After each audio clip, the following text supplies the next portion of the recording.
Bonjour tout le monde, mercredi 19 février. Au programme de votre point bourse, nous reviendrons sur les indices qui tiennent toujours très bien. L'Eurodoll, qui décidément a toujours la tête à l'envers. Nous commenterons les publications du jour. Et en toute fin de ce point, je reviendrai sur une question qui m'a été posée sur Twitter. D'ailleurs, posez plutôt vos questions par mail, hein. Envoyez-moi un petit mail info@percevalfinance.com, c'est plus facile. Je ne vais pas énormément sur les réseaux sociaux, donc la question qui m'a été posée, c'est quel est l'intérêt d'intervenir selon un sens prioritaire chaque jour, et est-ce que c'est le meilleur moyen d'arriver à capter des écarts quotidiennement. Donc j'y reviendrai en fin de commentaire, et je vous rappelle que si vous souhaitez me poser des questions, eh bien c'est avec plaisir. J'ai instauré ça depuis le début de la semaine, donc vous m'envoyez un petit mail, hein, info@percevalfinance.com. Je sélectionne une question et j'y réponds le lendemain. Donc le CAC, commençons par lui. On est actuellement à 6082 sur l'échéance février.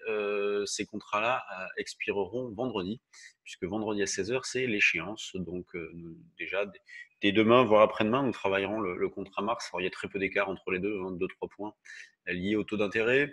Donc, eh bien, ils tiennent, hein, toujours très bien. Hier, on a eu l'illustration, hein, avec une ouverture un petit peu faible, mais rien de bien méchant, hein. Moi, je vous disais que j'avais déjà acheté sur 45,50 dès 8 heures le matin. On a pu accumuler des écarts puisqu'on a eu une volatilité assez intéressante. Et vous voyez, sur le trade du jour, on avait proposé un achat à 41, me semble-t-il, avec un objectif jusqu'à, il y avait 55 et 65, donc les deux ont été faits assez vite. Et puis derrière, j'avais renvoyé un petit message, notamment sur le trade du jour dynamique, pour dire qu'il était possible de recommencer, hein, donc de refaire cet écart-là. Donc on a pu en faire plusieurs dans la journée, donc une volatilité intraday assez sympathique. Là ce matin, donc on ouvre toujours à proximité des plus hauts récents, hein. On va dire que le CAC bute sous la zone 6080, 6100 depuis un petit moment. Ce qui est bien, nous qui travaillons en poudre synthétique, c'est que systématiquement, il est revenu en arrière. Donc pour l'instant, il valide un plus haut temporaire, mais c'est vrai que c'est toujours pareil, hein, en l'absence de faiblesse, les probabilités de rebondir, voire de poursuivre, sont plus importantes. Donc il faut continuer à travailler comme ça, c'est-à-dire privilégier des achats sur des replis. Ce matin, on proposait un achat vers 65, vous voyez, le plus proche pivot, c'est 65-70. La plus proche zone d'achat, c'est 65-70. On a d'ailleurs fait 71,5 tout à l'heure. En dessous, on retrouverait la zone des 45-50. Et partant de 90, il faut commencer déjà dans cette zone-là, donc de 65-70. Donc si jamais on fait un petit double appui, essayer de tenter un petit achat. Moi, c'est ce que j'ai proposé sur le trade du jour dynamique. Donc 65-70 à l'achat comme niveau proche. Le DAX, lui, on a fait des belles choses aussi hier, hein, puisque on proposait une zone d'achat 13 650, 13 660, et on a pu faire 1, 2, 3, 4 écarts pour ceux qui ont été les plus dynamiques. Donc vraiment belle vol, surtout que derrière on a eu des beaux rebonds, vous voyez, donc on est passé de 650 à 720, donc c'est plutôt pas mal à travailler. C'est vrai que c'est une phase propice à la réalisation d'écarts. On a toujours des marchés qui bougent dans le vide, hein, et ça fait très très très longtemps que ça dure, avec un manque de conviction qui est flagrant, mais faute de mieux, eh bien, l'argent va sur les marchés financiers. Tout n'est que confiance. Vous voyez, on en a eu l'illustration avec Apple aussi, hein, qui, on se dit qu'Apple repartira avec la Chine, donc il faut toujours, il y a toujours ce biais optimiste sur les marchés, donc il faut continuer à l'accompagner, hein, qu'on soit d'accord ou non. C'est une chose, mais en termes de trading, il faut continuer d'accompagner cette hausse-là. Pour ceux qui seraient moyennement convaincus, ou en tout cas qui auraient des difficultés à acheter sur les niveaux de prix actuels, eh bien, vous pouvez toujours privilégier des stratégies croisées future option. C'est vraiment, je pense, la solution à ces problèmes-là. Le coronavirus, la situation s'améliore pas, hein, mais les marchés n'en ont que faire. Donc, c'est vrai que c'est assez surprenant, surtout qu'on voit bien, hein, que pardon, cette épidémie aura des conséquences sur les entreprises, puisque Apple a annoncé un profit warning hier. C'était LVMH, me semble-t-il, qui avait déjà annoncé que ça allait impacter son activité. Donc, c'est assez normal. Et pourtant, les marchés sont au plus haut. Donc, toujours bercé par des politiques économiques accommodantes, par un optimisme béant. Donc, on continue de travailler à l'achat. Sur le DAX, 705,10, c'est le plus proche support. Vous voyez, c'est l'équivalent du 65-70 sur le CAC. Puis sinon, en dessous, on retrouve les plus bas d'hier. Mais bon, partant de 13 000 à 750-60, ça fait un petit peu loin quand même, 650-60, d'où l'idée d'intervenir un petit peu plus agressivement. Sur l'euro-dollar, bon, bah, comme je le disais tout à l'heure, hein, toujours la tête à l'envers. Et ce qui est terrible sur l'euro-dollar, c'est qu'il n'y a absolument aucune volatilité. Oui, et donc il n'y a aucune volatilité intraday, mais il n'y a aucune volatilité implicite non plus. Elle est proche de 4, donc c'est vraiment extrêmement faible. Donc c'est-à-dire qu'on ne s'attend pas à une volatilité aussi faible, implicite aussi faible. Qu'est-ce que ça veut dire? Que les opérateurs ne s'attendent à pas grand-chose. Donc il n'y a pas non plus d'inquiétude particulière. Donc c'est très calme et on le retrouve au niveau de la volatilité intraday où bah, bien évidemment la tendance reste baissière. Mais il y a très très peu de rebonds. Vous voyez, les plus gros rebonds qu'on a eu dans cette phase-là, bah, c'est ici où on est passé de 1,0866 à 1,0890. Vous voyez, ça fait pas beaucoup, hein, 25 pips.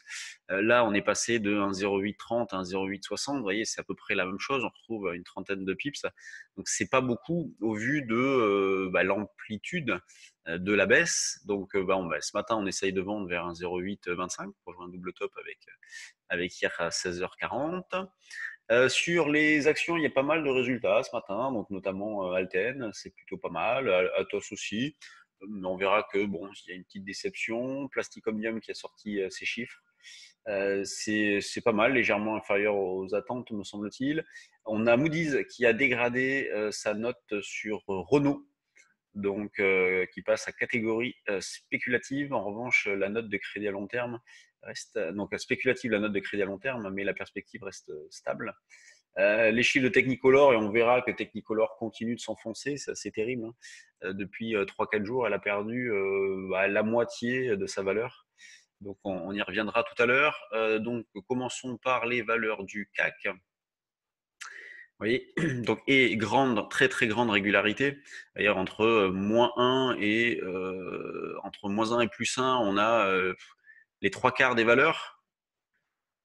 Les plus grosses pondérations d'ailleurs, vous voyez, avec Sanofi qui prend 1,08, et je vais plutôt les mettre comme ça, Sanofi qui prend 1,08, Airbus 0,9, Total 0,4, BNP 0,3, donc la plus forte baisse c'est Atos, on en parlait tout à l'heure, donc qui a sorti ses chiffres, c'est pas bien méchant, hein, moins 2, le CAC, il est là, on est à 287 millions, il est 9h40, donc c'est un petit peu, je fais cet enregistrement un petit peu plus tard qu'habituellement, c'est pour ça que le volume est un petit peu plus important, mais bon, c'est vraiment dans la lignée des jours précédents.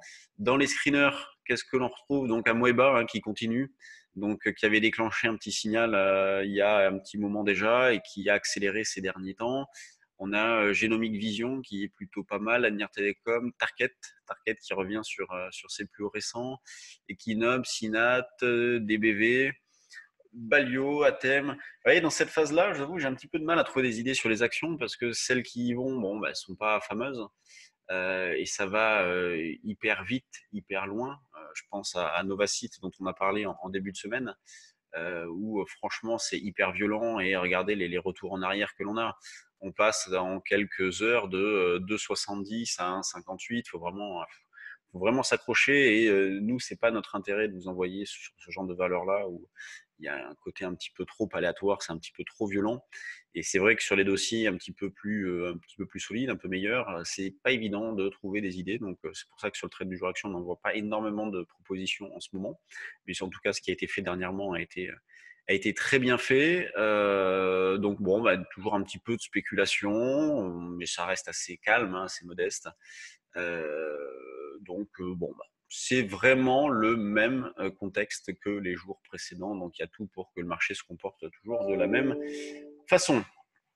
En ce qui concerne les petites questions donc, que vous me posez, donc celle que j'ai retenue, c'est l'intérêt de travailler un sens prioritaire. En tout cas, c'est comme ça que j'ai compris la question. Il y a pour moi deux gros avantages à travailler un sens prioritaire. En tout cas, nous, c'est comme ça que nous travaillons. Nous n'avons pas une approche contrarienne sur les marchés. Nous faisons plutôt du suivi de tendance et si on veut être contrarien, on s'appuiera sur les options. Le gros avantage de jouer une poursuite d'une situation, d'une tendance, c'est que d'une part, les probabilités sont en votre faveur. puisque en trading, hein, pour réussir, il faut considérer que ce qui s'est passé va se poursuivre. Donc de travailler un sens prioritaire haussier et une poursuite de celui-ci, vous augmentez vos probabilités de réussite, c'est la première chose. Et la deuxième, c'est qu'il est plus facile de déterminer un niveau de rupture, un niveau de retournement de tendance dans le sens de la tendance. Si vous êtes contrarien, vous pouvez pas. Alors, vous pouvez déterminer des niveaux d'infirmation de position. Ça peut être, par exemple, bon, mais je vends le CAC, par exemple, sur 6100, 6110 et je mets un stop juste au-dessus des derniers plus hauts. Pourquoi pas? C'est quelque chose qui peut être envisagé.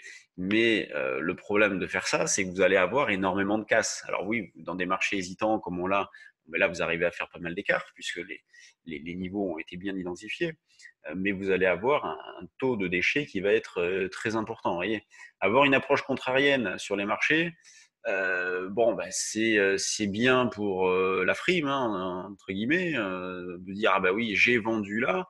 C'est sûr que c'est moins impressionnant, c'est plus impressionnant que de jouer une poursuite de la tendance, mais vous allez avoir un taux de déchets qui va être beaucoup plus important parce que sur les marchés, les probabilités de jouer des poursuites de mouvements, de tendances sont plus importantes. Donc nous, c'est pour ça que nous travaillons de la sorte, que ce soit aussi bien sur les indices que sur les actions ou même sur les devises. Et vous voyez, je parle des devises, je parle notamment de l'eurodoll. L'eurodoll, on est baissier depuis avril 2018. Vous voyez, ça fait quasiment 2 ans.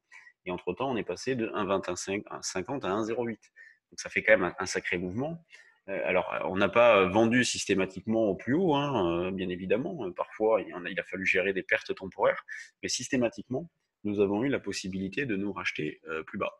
Donc, c'était bon. J'espère que ça répond à la question posée sur Twitter. En tout cas, voilà, il faut jouer une poursuite de la tendance. C'est comme ça que vous réussirez. C'est comme ça que vous aurez des bonnes probabilités. C'est comme ça que vous identifierez mieux un niveau de retournement de tendance.